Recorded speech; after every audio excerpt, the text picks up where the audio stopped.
Tadi ada yang bertanya begini, saya nggak tahu tadi siapa, Ridwan ya. Ini memang orang ini sering tanya kayak gitu. Tapi saya akan sampaikan, siapa sih orang yang paling hina di sisi Allah selain orang yang menghinakan dzurriyyah Nabi? Ya betul. Dan tidak ada satupun umat muslim di seluruh dunia yang berani menghinakan dzurriyyah Kanjeng Nabi. Pertanyaannya, dzurriyyah yang manakah yang harus kita hormati? Kan begitu? Betul tidak? Lawan jangan. Kanjeng Nabi Muhammad SAW menyampaikan dalam hadisnya, beliau mengatakan, laisa minna lam yujilla kabirona wa yarham saghirona. Hadis ini bukan hanya untuk dzurriyyah Nabi. Bagi siapa saja, kata Nabi, bukan golongan umatku ketika seseorang tersebut tidak bisa menghargai orang yang besar dan menyayangi orang yang kecil. Kira-kira kalimat matan hadis kabirona wa saghirona itu khusus buat dzurriyyah Nabi apa tidak? Umum, universal. Jangan anggap bahwa kita yang menyampaikan edukasi seperti ini adalah orang-orang pembenci dzurriyyah Nabi. Tidak. Nyata kita sampaikan tadi di dalam berjanji, nasabun tahsibul ula bihula. Nasabnya baginda Rasul itu diibaratkan seperti permata, bintang yang gemerlap. Maka kita harus hati-hati, kita harus memahami tekstual hadis tersebut. Jangan sampai kita mengagungkan dzurriyyah Nabi, orang lain dihinakan. Na'udzubillahi min dzalik. Pakai takbir gak?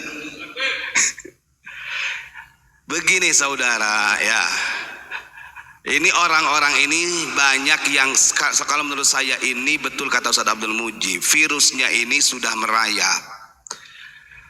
Saya tidak setuju ketika hanya disandarkan bahwa kita harus hormat menghargai daripada dzurriyyah Nabi saja semuanya.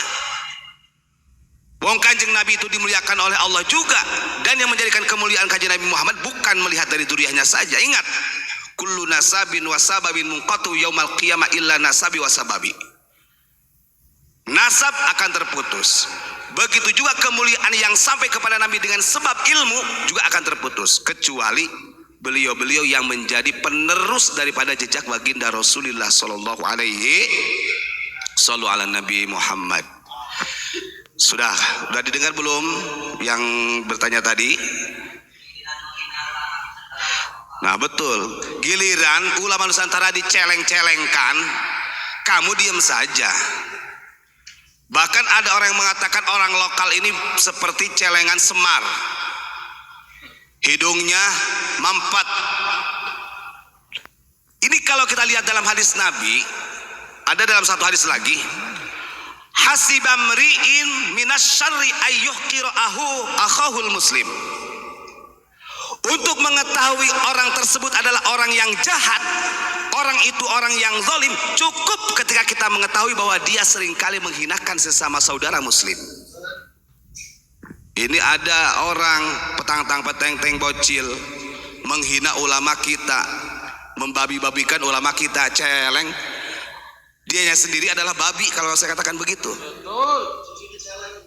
Terus kemudian ada juga yang sampai menggambarkan orang lokal itu produknya produk gagal produk, bahasanya begitu. Maka kata Kanjeng Nabi, hasibamri'im minasyarri ayyuhqira akhahul muslim. Cukup kita akan mengetahui bahwa dia adalah orang zalim, dia orang jahat, dan bukan ulama akhirat ketika dia menghinakan saudara sesama muslimnya. Ya apa sih, betul tidak? Lawan jangan. Harusnya anda ini sebagai orang bangsa Indonesia bisa mempertahankan marwah ulama-ulama kita. Saya sering katakan, tidak ada ulama yang punya gelar Sayyidul Ulama Il-Hijaz kecuali ulama kita, Syekh Nawawi. Tidak ada ulama yang menyandang predikat Hadratus Syekh kecuali Kiai Haji Hasyim Asy'ari. Tidak ada ulama yang punya gelar Musnidul Alam, Musnidud Dunya kecuali ulama kita, Syekh Yasin Ahmad Al-Fadani. Gak dimiliki. Sekalipun itu Habib Umar bin Hafid dari Yaman, dari Tarim, ya Tarim, ya Tarim. Ngambil sanad hadisnya dari siapa? Ulama kita, ulama Nusantara. Jadinya